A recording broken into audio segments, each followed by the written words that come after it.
the American Israel Public Affairs Committee has inserted its way into many Democratic primaries over the past couple of years, specifically targeting progressive candidates such as myself. I still got the battle scars, y'all. And here's some quick background on AIPAC's influence over elections. Since the American Israel Public Affairs Committee launched its super PAC, the United Democracy Project, or UDP, in December of 2021, as a way to legally contribute unlimited amounts of money to directly influence elections and counter-mounting opposition to Israel's apartheid within the Democratic Party, the powerful anti-Palestinian lobbying group has not been shy about what journalist David Dayen calls its perversion of the primary process. And this reporting is coming from Common Dreams. Thank you, Common Dreams, always laying it down. And Kenny is the writer of this particular article. Last year, for instance, AIPAC boasted that its Republican billionaire funded attack ads helped topple nearly 10 left-leaning Democrats in primary races, including Jewish Rep. Andy Levin, former Rep. Donna Edwards, and progressive champions Nida Allam in North Carolina, and yours truly, Nina Turner in Ohio, and Jessica Cisneros in Texas. So they boasted this. This was something that they bragged about. And let's put up a few receipts, shall we? Starting with TNT herself. Here's who's funding the PAC attacking Nina Turner. Democratic Majority for Israel has spent hundreds of thousands on anti-Turner attack ads and misleading mailers to influence the Ohio special election primary. Reporting coming from Sludge. I can tell you, definitely the witness to what happened in this district, and no care and concern about what the needs of this district had, just a care and concern to elect somebody that they could control. Democratic Majority for Israel, or DMFI, has spent $738,000 opposing Turner and $203,000 supporting her chief opponent, with a large portion of that spending, $351,000, going towards producing and airing anti-Turner attack ads, and smaller amounts going to digital platforms, advertising, and direct mail pieces. Oh my God, just even talking about this right now, Big Waz is taking me back down memory lane for sure. And the power AIPAC has continues to grow. In a write-up for The Nation, Alexandria Rojas and Waleed Shahid detailed how far AIPAC is willing to go, especially in 2024. As we head into another cycle of competitive Democratic primaries, some Democratic operatives are suggesting that prospective candidates just gets AIPAC's target off their back by conceding to the anti-Palestinian spending network made up of not just AIPAC, but also the Democratic Majority for Israel, Pro-Israel America, NORPAC, and others. Though vague or overly conciliatory positions regarding the billions and largely unrestricted military aid that American taxpayers provide the Israeli military. Again, this writing is coming from Rojas and Shahid, so glad they wrote this. This view was summarized in one conference call last year in which a consultant suggested to a progressive candidate, why don't you just tweet something about how you support Israel if you want to avoid $5 million in attack ads? Furthermore, in the last cycle, AIPAC backed over 100 insurrectionalist aligned Republicans. One more time. In the last cycle, AIPAC backed over 100 insurrectionalist allied Republicans opposed Democrats in the general election and primaries, spent $0 against Republican candidates, and were largely funded by pro-Trump Republican donors Robert Kraft, Bernard Marcus, and Paul Sanger. Rojas and Shahid laid the advice down for progressive candidates who are in fact being targeted. Instead of catapulting, progressives should continue building off of Lee's victory by coordinating our own networks of anti-occupation donors, operatives, and local community members on the ground, precisely mirroring the ideologically driven electoral infrastructure that AIPAC network has already built. And so they were using Big Waz, the win by Congresswoman Summer Lee, which was in fact incredible with all that pressure that they put on her.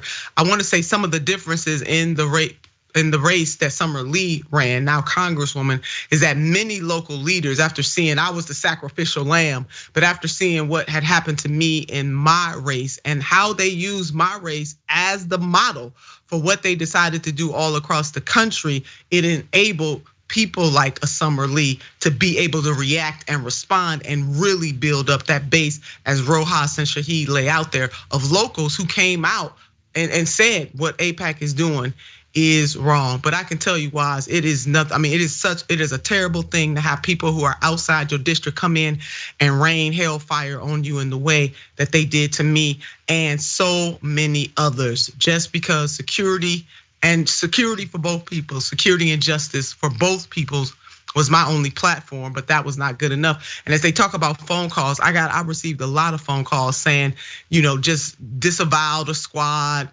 overlaying some of the things that squad members had said on me, as if I don't have agency and I can't think for myself, and that Palestinians had no rights that Israel had to acknowledge. I was told by a mega donor who basically told me they were gonna come at me with everything that they had, and they did. And in many ways, what happened to me was anti-black. It was that, and just because the other candidate was black does not mean that the way they came at me was not in itself anti-black. They talk a lot about anti-Semitism, but they don't talk about how these groups target, particularly not just progressives, but they target progressives of color, and they come in so viciously.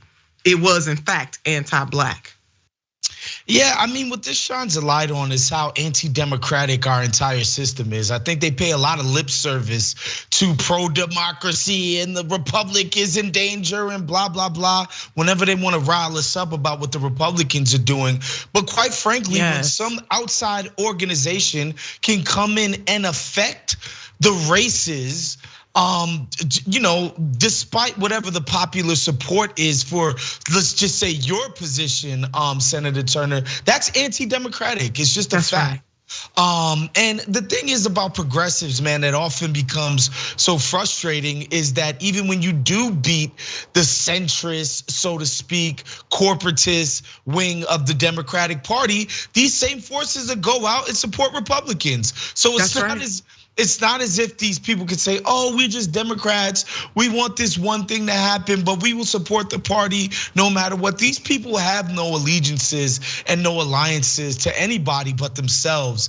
And it's quite sad that money can come in and obfuscate the will of the people. Because again, we talk about anti-democratic tendencies of quote unquote Republicans, but guess what? People who the Democrats love, okay, especially the establishment like this group, they're as anti-democratic as it gets. That's right, Waz.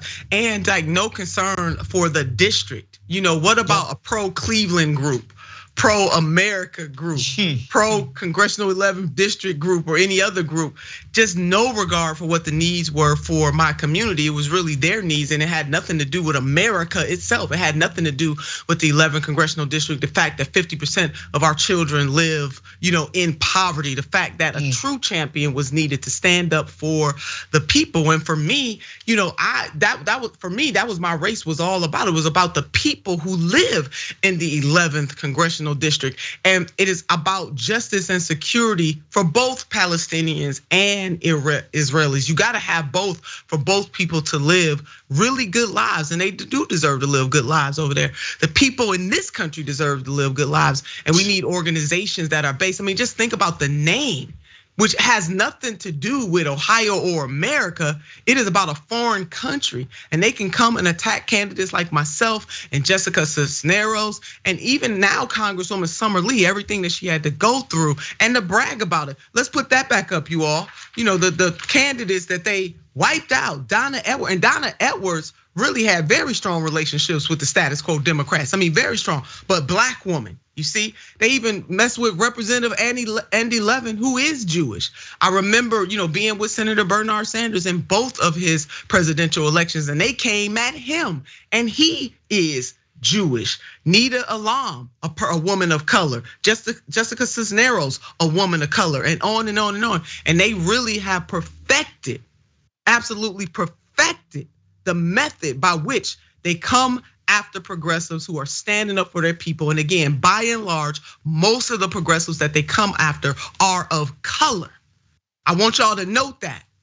And in my case, and Summer Lee's case, even though she won, and Representative Donna Edwards' case, and any other black candidate, I'm gonna say it's anti-black, and it is. You can't just talk about anti-Semitism and not talk about anti-blackness as if that's not a problem in this country as well, and that these groups come hard after black women and other people of color with a vengeance. So I am so glad to see progressive leaders getting out there preparing progressive candidates for what they may have in store in 2024.